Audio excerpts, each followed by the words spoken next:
آنے والا موسم ماہ سیام رمضان المبارک، یہ ہماری زندگی کے اندر یہ نور داخل کرتا ہے کہ میرا اللہ دیکھ رہا ہے۔ کڑکتی دھوپ، برستی گرمی، زباں کانٹا، ہونٹ خشک، گلا خشک، دروازہ مکفل، ٹھنڈا پانی دستیاب، لیکن ایک گھونٹ بھی حلق سے نیچے نہیں اتارتے کہ میرا اللہ دیکھ رہا ہے۔ وضو کرتے بھی احتیاط کرتے ہیں کہ میرا اللہ مجھے دیکھ رہا ہے۔ کرتے ہیں کہ نہیں کرتے؟ یہ نور ملتا ہے کہ نہیں ملتا؟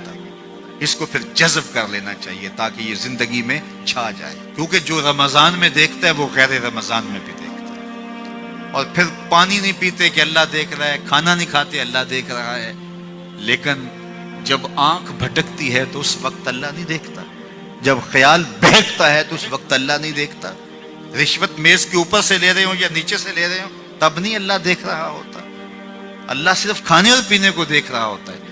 یہ جو ایک نور آیا ہے اس کو جذب کر لے، پوری زندگی میں پھیلا لے۔ تو اسی لیے رمضان تقوی بانٹتا ہے، روزہ تقوی بانٹتا ہے، زندگی میں نور اور روشنیاں بھر دیتا ہے۔ اقبال نے کہا تھا حب دولت تلف می سازت زکات، زکات حب دولت کو زائل کرتی ہے، جب اللہ کی راہ میں لٹاؤ گے تو اس سے کم بھی نہیں ہوگا۔ میرے حضور نے 3 چیزیں قسم کر کے کہی، حضرت ابو کبشہ الانماری رضی اللہ تعالیٰ عنہ سے مروی ہے۔ میرے حضور نے ارشاد فرمایا اگر کوئی شخص کسی کو معاف کر دیتا ہے تو اس کی عزت کم نہیں ہوگی، میں محمد اللہ کی قسم اٹھاتا ہوں۔ دوسری بات میرے حضور نے فرمائی کہ جو شخص مانگنے لگ جاتا ہے، سوال کا دروازہ کھول لیتا ہے، اللہ اس کے لیے محتاجی کا دروازہ کھول دیتا ہے، اس کی کبھی کمی پوری نہیں ہوتی۔ اور تیسری بات میرے حضور نے قسم کر کے کہی ما نقص مال عبد من صدقہ، کہا میں اللہ کی قسم اٹھا کے کہتا ہوں کہ صدقے سے مال کم نہیں ہوتا، صدقے سے مال گھٹتا نہیں ہے۔ تو ایک تو مال بھی نہیں گھٹے گا، یہ ضمانت کس کی ہے؟ میری نہیں ہے، یہ رسول اللہ کی ضمانت ہے۔ ایک تو مال بھی کم نہیں ہوگا، اور دوسرا یہ ہے کہ حب دولت ختم ہوگی۔ حب دولت تلف می سازت زکات، یہ ماہ سیام آ رہا ہے تو زکات سے حب دولت کو کم کیجئے، بلکہ صدقات دیجئے، نفلی صدقات کیجئے، غرباء کی مدد کیجئے، مساکین کی مدد کیجئے، اپنے غریب محتاج رشتہ داروں پہ غور کیجئے، ان کی مدد کیجئے، اپنی ہمسائیگی میں دیکھیے، پردے سے مدد کیجئے، ان کی عزت نفس بھی مجروح نہ ہو۔ یہ جو نمائش لگا کے 10 اخباروں میں چھپوا کے لوگوں کی مدد کرتے ہیں، اس سے گریز کیجئے۔ کبھی سوچیں کہ اگر آج کسی کی بیٹی لائن میں کھڑی ہے تو کل اگر یہ مرحلہ میری بیٹی کے لیے آ جائے تو پھر میرا مزاج کیا ہوگا؟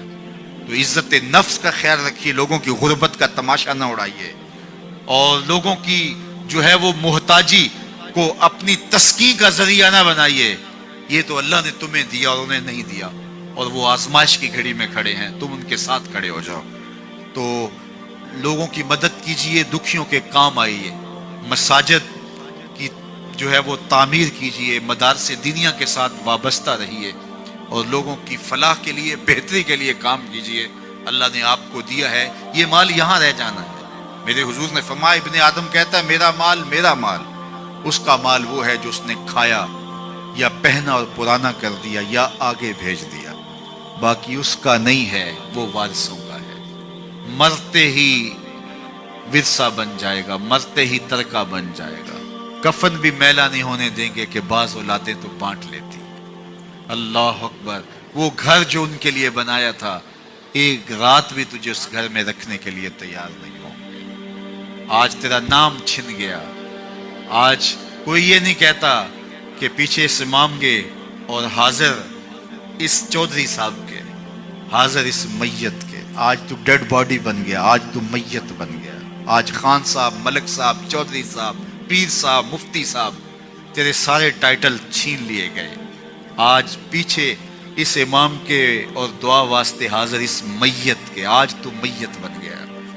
آج تیرا لباس بھی پھاڑ کے اتارا ہے، آج تیرے انگوٹھے باندھ دیے گئے ہیں، ناک میں روئی ٹھونس دی گئی ہے۔ آج تو غسال کے رحم و کرم پہ ہیں، وہ تجھے ادھر الٹ دے یا ادھر پلٹ دے، اب تیرے پاس کوئی اختیار ہی باقی نہیں رہا۔ میاں صاحب بولے جاندی واری ڈرونا بنے ہو تے ہاتھ نہ لاندے ڈرتے۔ آج اولاد بھی دور ہے، پوتے اور پوتیاں بھی ڈرتی ہیں، جاندی واری ڈرونا بنے ہو تے ہاتھ نہ لاندے ڈر دے۔